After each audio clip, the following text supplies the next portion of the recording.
Thrust forward. Popke! Sensational!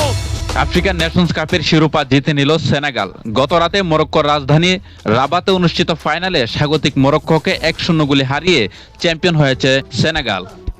তবে সেনেগালের এই জয় ছাপিয়ে আলোচনায় এখন ম্যাচের অবিশ্বাস্য সব নাটকীয় ঘটনা, পেনাল্টি বিতর্ক এবং কোচের সিদ্ধান্তে খেলোয়াড়দের মাঠ ছেড়ে চলে যাওয়া, সবকিছু মিলিয়ে জমে উঠেছিল আফ্রিকা কাপ অফ নেশনসের ফাইনাল ম্যাচ। গত রাতে আফ্রিকান নেশনস কাপের এক রুদ্ধশ্বাস ফাইনালে মরক্কোকে 1-0 গোলে হারিয়ে চ্যাম্পিয়ন হয়েছে সেনেগাল।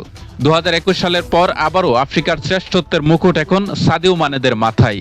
অন্যদিকে 1976 সালের পর আবারও শিরোপা জেতার লক্ষ্য নিয়ে মাঠে নেমে খালি হাতে বিদায় নিতে হয় আশরাফ হাকিমিদের। ম্যাচের শুরু থেকেই দুই দলই আক্রমণাত্মক ফুটবল খেলেছে। প্রথমার্ধে সেনেগালের পাপগি এবং ইলিয়ান গোল করার সহজ সুযোগ পেলেও মরক্কোর গোলরক্ষক ইয়াসিন বুনো দারুণ দক্ষতায় তা ঠেকিয়ে দেন। অন্যদিকে মরক্কোর ইসমাইল সাইবিরির ক্রস থেকেও গোল করতে ব্যর্থ হন নায়েফ। দ্বিতীয়ার্ধেও লড়াই চালিয়ে যায় সমানে সমান। ম্যাচের 67 মিনিটে কর্নার থেকে হেড করতে গিয়ে মাথায় আঘাত পান মরক্কোর এল আনাইউই। কপাল ফেটে রক্ত ঝরালেও ব্যান্ডেজ বেঁধেই মাঠেই লড়াই চালিয়ে যান তিনি, যা ফুটবল ভক্তদের প্রশংসা কুড়িয়েছে। ম্যাচের সবচেয়ে বড় নাটকীয়তা দেখা যায় নির্ধারিত সময়ের একেবারে শেষ মুহূর্তে।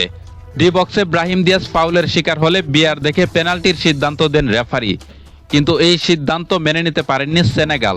প্রতিবাদ জানিয়ে কোচ পাপ জাউ তার পুরো দলকে নিয়ে মাঠ ছেড়ে ড্রেসিং রুমে চলে যান। দীর্ঘক্ষণ খেলা বন্ধ থাকার পর তারা পুনরায় মাঠে ফিরে আসেন। সবাই যখন ধরে নিয়েছিল মরক্কো এগিয়ে যাবে, তখনই ঘটে এক নাটকীয়তা। পেনাল্টি নিতে এসে অত্যন্ত দুর্বল এক পানেনকা শট নেন ব্রাহিম দিয়াস।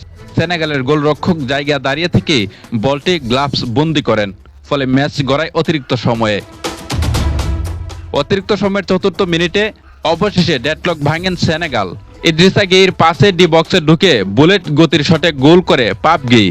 পিছিয়ে পড়ার পর মরক্কো মুরিয়া হয়ে চেষ্টা করলেও নাইফের হেড গোল পোস্টে লেগে ফিরে আসলে তাদের 1976 সালের পর শিরোপা জেতার স্বপ্ন অপূর্ণই থেকে যায়। 1-0 গোলের জয় নিয়ে সেনেগাল উল্লাসে মাতলেও ম্যাচ জুড়ে হওয়া নানা বিতর্কিত ঘটনা ফুটবল বিশ্বে আলোচনার খোরাক যোগাচ্ছে। বিশেষ করে পেনাল্টিকে কেন্দ্র করে মাঠ ছেড়ে যাওয়ার ঘটনাটি ফুটবলের সৌন্দর্যে কিছুটা হলেও দাগ কেটেছে।